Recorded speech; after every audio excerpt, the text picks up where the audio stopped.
Dr. Zara Khachatryan, medical doctor and a health tech advisor. It is with a great honor that I'm presenting this very innovative and interesting project that we have done with Penitentiary Medical Center. You don't see this name quite often in this kind of conferences, no? Well, basically, for those who don't know what Penitentiary Medical Service is, it's prison medicine. So this is a very simplified roadmap how it started. After the independence of Armenia, Penitentiary Medical Service was operating under Ministry of Justice for many, many years. And only in 2023, it has been passed to Ministry of Health, and it's a big win for Armenia itself and also for the medical services. You are able to preserve the clinical authority while providing the best medical care possible within this closed infrastructure. So the reforms started from 2019 in collaboration with Council of Europe, while still the Penitentiary Medical Service was underneath the Ministry of Justice. The first software, the whole platform, was launched in 2022, and the first civil hospital contract was signed with Vickino in 2024. And it's still ongoing. Many other hospitals followed. This is a very simplified roadmap, as I mentioned, but there was a lot of movement around this. So, as keeping the pitch style, okay, what was the core problem? As you can see, and you can assume, escort personnel, vehicle deployment, security protocols, time investment.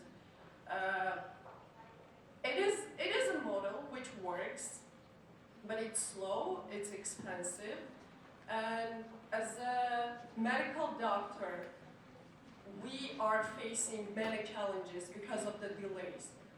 To deal with all these points, you really need to waste a lot of time and money, and you need to involve many people, not only in the medical system, but also in the penitentiary system, to deal with a simple consultation, for example.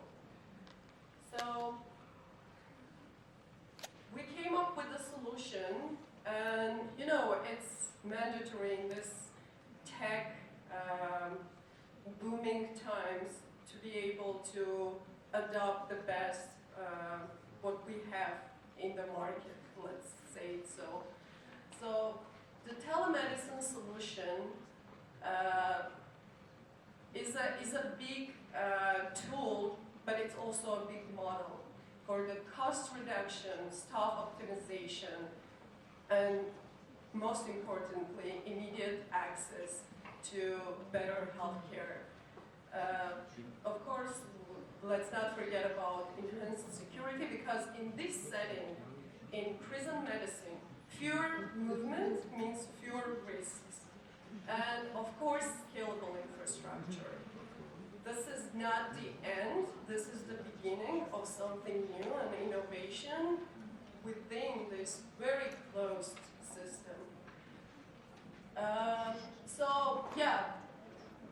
We have labeled it care without movement, but actually there is a lot of movement, a lot of digital movement. And for example, I'll give you an example. To escort one patient to the civilian hospital for a simple consultation, you need a staff of 2 security guards, a driver, a car, and a lot of time. A lot of traffic, of course. So, yeah, where it matters the most. Those are selected based on volume, chronic burden, and the remote visibility. And it's not that different from the civilian reality, honestly. psychiatry, dermatology, infectious diseases, post-surgical monitoring, chronic diseases management in cardiology, endocrinology, and many other things. I'd like to emphasize our work in the sphere of infectious diseases. You know that for the successful launch of every new project, you need to identify who's the champion within the system.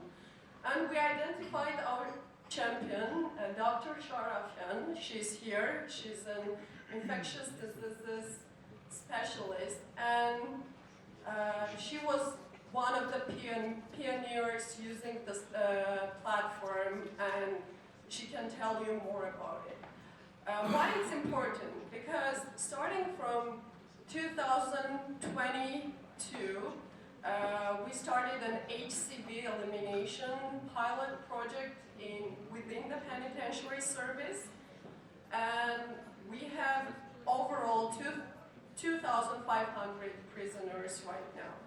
And by 2025, we have been able to reach a complete elimination of HCV from the penitentiary reality, let's call it so. And you can imagine that with over 2,000 prisoners, sometimes the circulation of the service can reach up to 8,000, sometimes to 9,000 and 10,000 yearly. So Dr. Khachatryan was able to facilitate and accelerate most of the work also with the help of telemedicine within the penitentiary service. Okay.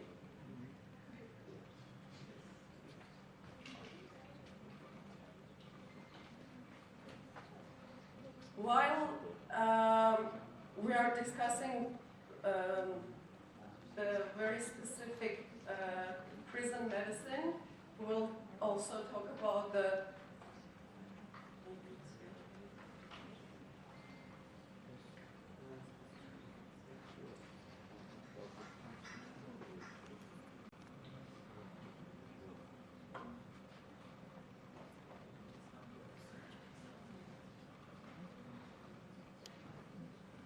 So our next slide is basically about the system effects. So security, efficiency, and care quality align. If we discuss the system effects, we can reduce the referrals, non-urgent referrals, from 30 to 50%.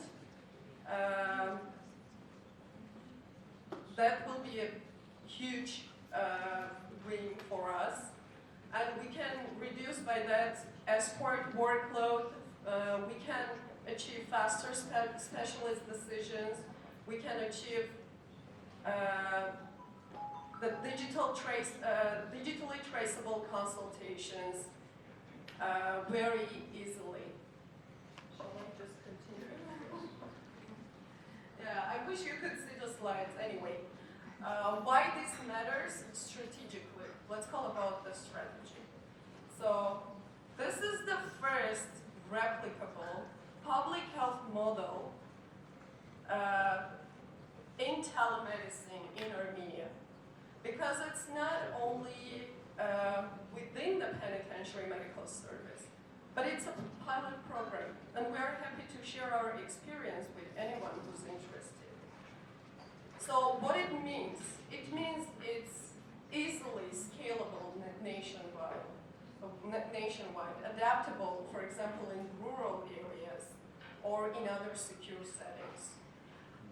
Let's not forget that it's integrated under Ministry of Health. And what it means that it has potentially the reach to all of the resources that the Ministry of Health is disposing, yeah?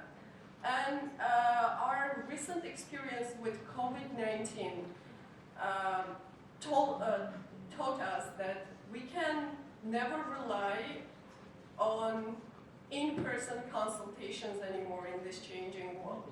What would be the situation if back then Ministry of Health had this kind of infrastructure? Yeah. So thank you so much. I would go more, but it was a little bit too informative, I think. But I have one last question. Do you know when was the first time that the first telemedicine consultation was done in Armenia? Any ideas?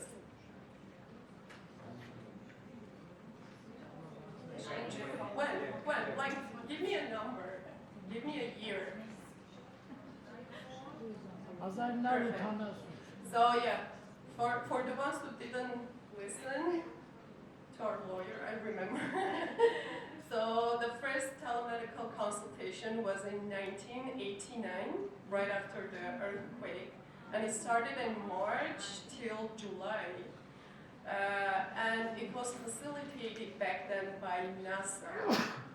So imagine how important it was so many years ago, and now when we have the tools in our hands, why we don't use it? There are still many challenges we need to overcome for the full implementation, but we are honored and we are proud of our work and we are ready to fight. Thank you.